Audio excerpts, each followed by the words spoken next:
இந்த சாப்டர்ல நம்ம என்ன பார்க்க போறோம்னா PHP include and require. So PHP file handling அதாவது ரீட் ரைட்டுக்கு முன்னாடி வந்து எது நம்ம பார்க்குறோம் அப்படின்னா வந்துட்டு ஸோ இன்க்ளூட் ரிக்வயர் அப்படிங்கிற அந்த ரெண்டு கான்செப்ட்ஸ் வந்து PHP வந்து ரொம்ப இம்பார்ட்டன்ட் ரோல் ப்ளே பண்ணுது. ஸோ இன்க்ளூட் ரிக்வயர் இதிலே வந்து நமக்கு சில மீனிங்ஸ் புரிஞ்சிருக்கு. அதாவது வந்துட்டு ஒரு ஃபைலை வந்து இந்த PHP ஃபைலுக்குள்ளே இன்க்ளூட் பண்ணும் அப்படிங்கிறதா வந்து அதோட மீனிங். ரிக்வயர் அப்படிங்கிறது வந்து இந்த PHP ஃபைல் ரன் ஆகிறதுக்கு இன்னொரு PHP ஃபைல் கண்டிப்பாக வேணும் அப்படிங்கிறதா இந்த ரிக்வயரோட மீனிங். ஸோ இன்க்ளூட் ரிக்வயருக்கு வந்து மேஜர் டிஃப்ரென்ஸ் என்ன அப்படின்னா, சப்போஸ் வந்து ஒரு ஃபைலை வந்து இன்னொரு PHP ஃபைலுக்குள்ள இன்க்ளூட் பண்ணுறோம் அப்படின்னா, ஃபைல் இருந்தாலும் இல்லைனாலும் வந்து PHP வந்து எக்ஸிக்யூட் ஆகிறது கண்டினியூ ஆகிட்டே இருக்கும். ஸோ வந்து சப்போஸ் PHP ரிக்வயர் கொடுத்தோம் அப்படின்னா வந்துட்டு அந்த ரிக்வயர்டு ஃபைல் இருக்கான்னு செக் பண்ணும். சப்போஸ் வந்து அந்த ரிக்வயர்டு ஃபைல் இல்லை அப்படின்னா வந்து ஒரு ஃபேட்டல் எரர் த்ரோ பண்ணி இந்த எக்ஸிக்யூஷன் வந்து ஸ்டாப் ஆகிடும். ஸோ அதுதான் வந்து PHP இன்க்ளூடுக்கும் ரிக்வயருக்கு இருக்கிற ஒரு டிஃபரன்ஸ். ஸோ வந்து ஃபஸ்ட்டு PHP இன்க்ளூட் எப்படி ஒர்க் ஆகுது அப்படிங்கிறத பார்க்கலாம். ஸோ ஃபஸ்ட் வந்து ஒரு எக்ஸாம்பிளுக்காக நியூ ஃபைல் நம்ம கிரியேட் பண்ணுறோம். ஸோ இந்த ஃபைலில் வந்துட்டு include.php அப்படின்னு சொல்லிட்டு ஒரு ஃபைல் நம்ம கிரியேட் பண்ணுறோம். include.phpங்கிற ஃபைல் நம்ம கிரியேட் பண்ணியாச்சு. இப்போ வந்து இதில் என்ன கொடுக்குறோம் அப்படின்னா வந்துட்டு ஒரு எக்கோ ஸ்டேட்மெண்ட் நம்ம கொடுக்குறோம். ஹலோ வேர்ல்ட் அப்படிங்கிற நம்ம கொடுக்குறோம்.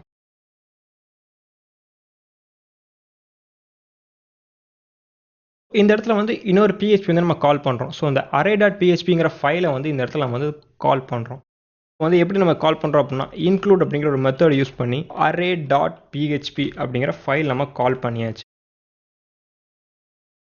இதுக்கப்புறம் வந்துட்டு இது எப்படி ஒர்க் ஆகுது அப்படிங்கிறத பார்க்கலாம். நம்ம ப்ரௌசர் ஓப்பன் பண்ணியாச்சு. ஸோ இப்போ வந்து நம்ம அந்த include.php அப்படிங்கிற ஃபைல் நம்ம கால் பண்ண போகிறோம். ஸோ include.php அப்படிங்கிறது போட்டாச்சு. இந்த இடத்துல வந்து fatal error cannot call to undefined function அப்படின்னு வந்திருக்கு. ஸோ வந்து இன்க்ளூடில் ஸ்பெல்லிங் மிஸ்டேக்.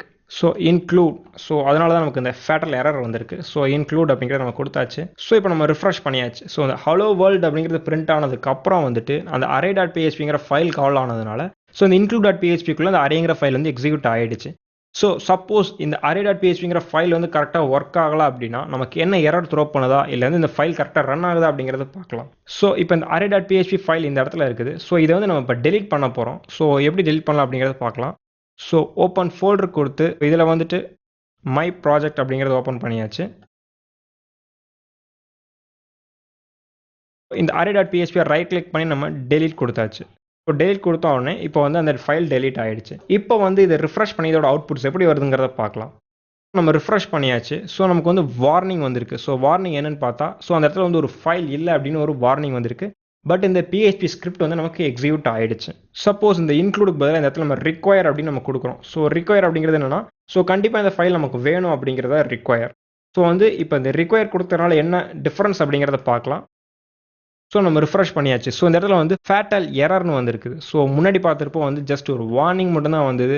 பட் இந்த இடத்துல பார்த்தா ஃபேட்டல் எரர் வந்திருக்கு. ஸோ வந்து ரிக்வயர்டு PHP கண்டிப்பாக வேணும் அப்படின்னு சொல்லிட்டு.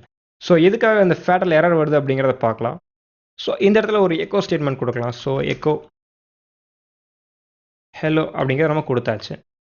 ஸோ இப்போ நம்ம ரிஃப்ரெஷ் பண்ணிட்டோம். நமக்கு அந்த ஹலோ அப்படிங்கிறது பிரிண்ட் ஆகலை. ஸோ இதுலேயே வந்து நமக்கு ஒரு மேஜர் டிஃப்ரென்ஸ் உங்களுக்கு புரிஞ்சிருக்கும். அதாவது வந்துட்டு நம்ம இன்க்ளூட் அப்படின்னு கொடுத்தோம் அப்படின்னா ஜஸ்ட் இந்த வார்னிங் நோட்டிஃபை பண்ணதுக்கப்புறம் அதுக்கு அடுத்த ஸ்டேட்மெண்ட்ஸை வந்து இது எக்ஸிக்யூட் பண்ணிகிட்டே போயிட்டுருக்கும். ஸோ நம்ம ரிக்வயர் அப்படின்னு கொடுத்ததுனால அந்த ஸ்டேட்மெண்ட்டில் லைன் வந்து நின்றுச்சு. ஸோ அந்த ஸ்டேட்மெண்ட்டில் லைன் நின்னதுனால நமக்கு என்ன ப்ராப்ளம் அப்படின்னா வந்துட்டு ஸோ அந்த கண்டிப்பாக அந்த ரிக்வயர்டு ஃபைல் வேணும். ஸோ அந்த ரிக்வயர்டு ஃபைல் இருந்தால் மட்டும்தான் நெக்ஸ்ட் வந்து நமக்கு அந்த ஃபைல் எக்ஸிக்யூட் ஆகும். அதாவது வந்து நம்ம நெக்ஸ்ட் ஹலோன்னு இன்னொரு ஸ்டேட்மெண்ட் கொடுத்தோம்ல ஸோ அது எக்ஸிக்யூட் ஆகும். ஸோ அதனால தான் வந்து இந்த ரிக்வயர் ஸ்டேட்மெண்ட் வந்து ரொம்ப இம்பார்ட்டண்ட்டாக யூஸ் பண்ணுறாங்க. ஸோ எதுக்காக இது வந்து ரிக்வயர் அப்படிங்கிறத நம்ம கான்செப்ட்ஸ் வந்தது அப்படின்னா வந்து சப்போஸ் நீங்கள் வந்து ஒரு வெப் அப்ளிகேஷன் பண்ணுறப்போ வந்துட்டு ஒரு பர்டிகுலர் PHP ஃபைல் வந்து கண்டிப்பாக நமக்கு தேவைப்படும். ஸோ இது வந்து கண்டிப்பாக இது எக்ஸிக்யூட் ஆனதுக்கப்புறம் தான் வந்துட்டு நமக்கு வந்து நெக்ஸ்ட் ஃபங்க்ஷன்ஸ்க்கு போகணும் அப்படிங்கிறப்போ வந்து ரிக்வயர். ஸோ ஃபார் எக்ஸாம்பிள் இப்போ வந்து நம்ம ஒரு லாகின் பேஜ் கிரியேட் பண்ணுறோம். அதில் கொடுக்குற பாஸ்வேர்ட்ஸ் வந்து நம்ம ப்ரொடெக்ட் பண்ணணும் அப்படிங்கிறதுக்காக ஒரு ஸ்கிரிப்ட் நம்ம எழுதுறோம். ஸோ வந்து ஒரு ஹேஷிங் ஸ்கிரிப்ட் எழுதுறோம். ஸோ அந்த ஸ்கிரிப்ட்ஸை வந்து இந்த லாகின் ஸ்கிரிப்ட்ல வந்து நம்ம இன்க்ளூட் பண்ணுறப்போ வந்துட்டு சப்போஸ் அந்த ஃபைல்ஸ்லேருந்து மிஸ்டேக் அப்படின்னா சப்போஸ் அந்த ஸ்கிரிப்ட் வந்து எக்ஸிக்யூட் ஆகலை அப்படின்னா நம்ம இன்க்ளூடுன்னு கொடுத்தோம் அப்படின்னா ஸோ அது எக்ஸிக்யூட் ஆனாலும் ஆகலைனாலும் நெக்ஸ்ட் தாண்டி போய்கிட்டே இருக்கும். அதாவது வந்துட்டு அந்த ஸ்கிரிப்டை ஸ்கிப் பண்ணிட்டு போய்கிட்டே இருக்கும். சப்போஸ் நம்ம ரிக்வயர்ட் அப்படின்னு கொடுத்தோம் அப்படின்னா அந்த ஃபுல் ஸ்கிரிப்டும் எக்ஸிக்யூட் ஆகி முடிக்கிற வரைக்கும் அந்த ஸ்கிரிப்ட் வந்து வெயிட் பண்ணும்.